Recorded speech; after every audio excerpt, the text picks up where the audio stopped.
Nah kemudian, kalau dikatakan sekarang ini orang kirim bunga, gitu kan, itu yang mengatakan membuat seolah-olah masih berlanjut gitu kan. Sebenarnya yang diberikan oleh yang pengirim bunga itu, menurut saya, itu bukan karya Ahok. Bukan karya Ahok. Pernahkah Ahok mengatakan bahwa saya rencana demikian, rencana begini? Tidak. Ahok selalu mengatakan yang bisa kerjakan ini. Kan gitu. Mengapa? Karena sebenarnya yang jadi gubernur kan Pak Jokowi. Pak Jokowi yang merencanakan kegiatan sesuai dengan kampanyenya selama 5 tahun. Setahun sekian bulan, beliau jadi presiden kan. Makanya sering kan Ahok dipanggil ke istana. Tujuan untuk mengontrol. Jadi sebenarnya yang jadi gubernur DKI selama ini ya presiden juga, Jokowi juga. Begitu. Akhirnya karyanya kan seperti sekarang ini. Disambut bahwa karyanya bagus, segala macamnya gitu. Dan itu suatu hal yang wajar saja. Kalau dulu Rosi lagi pacaran kan, pada cintanya dikasih bunga kan. Sekarang kan udah beda, bunga bangunnya. Ya mungkin sebaiknya bunga bank saja yang diberikan.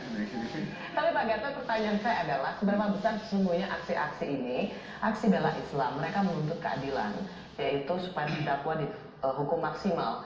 Tapi kemudian bagaimana menjawabnya atau bagaimana analisa Panglima bahwa aksi ini bisa juga didomplengi pada aksi yang berujung pada kudeta Presiden Jokowi? Kudeta Presiden Jokowi, saya agak tersinggung dikatakan seperti itu, karena saya sebagai umat Islam juga. Perlu saya buka memori. Muhammadiyah didirikan oleh Kiai Ahmad Dahlan pada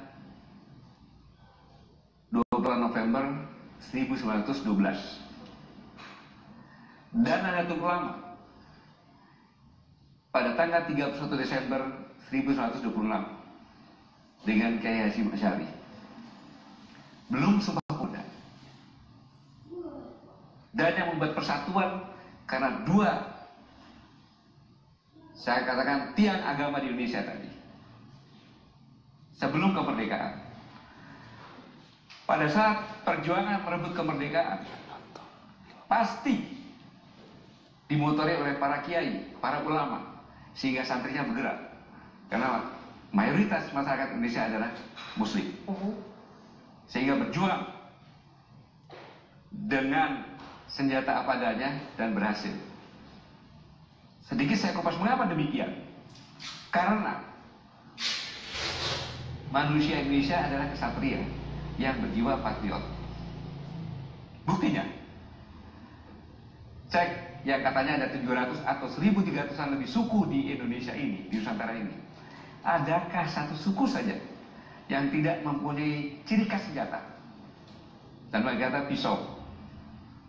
Oke, lalu hubungannya kalau misalnya aksi yang kemudian menjadi bisa didompleng pada tindakan mereka? Saya ini kan, Rencong dan dari barat ke timur semakin lama sampai ke timur terbuka besar. Dan tidak ada satu suku pun yang tidak mempunyai tarian perang. Semua punya tarian perang. Ini menunjukkan bahwa manusia Indonesia itu adalah kumpulan satria yang patriot, berjiwa patriot. Maka kumpulan ini kalau bekerja dengan cara gotong royong, dan gotong royong dicek bahasa mana yang ada selain bahasa Indonesia, mau Inggris kek, mau Arab kek, mau India kek, Prancis kek, nggak ada. Karena itu milik sekumpulan manusia yang satria dan patriot khas Indonesia. Sehingga saya katakan tadi bahwa perjuangan ini dengan mudah para ulama memobilisasi. TNI belum ada pada saat itu.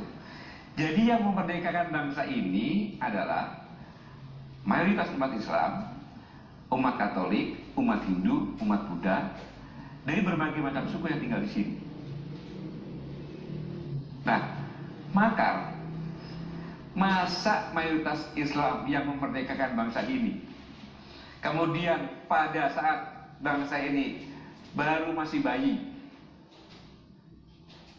apalagi TNI mendengar informasi bahwa nikah membonceng sekutu akan menyerang ke Surabaya, Bung Karno minta fatwa kepada Kiai Haji Hashim Asy'ari. Fatwa jihad. Itulah lahirnya revolusi jihad. Revolusi jihad. TNI pun sama. Dan seharusnya itu tanggal 9. Tapi ditunda.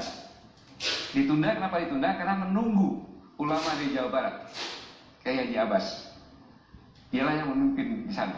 Intinya Bapak tidak melihat sedikit pun ada indikasi bahwa aksi ini bisa didompleng untuk tindakan makar. Saya lanjutkan.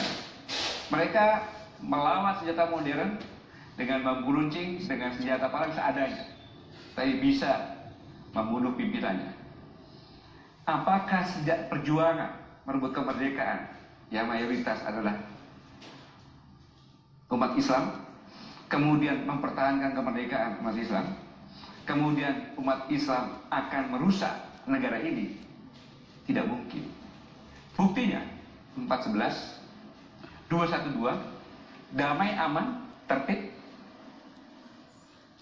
Ini kan berita hoax saja yang menyampaikan seperti itu, sehingga menakut-nakuti kita semuanya gitu.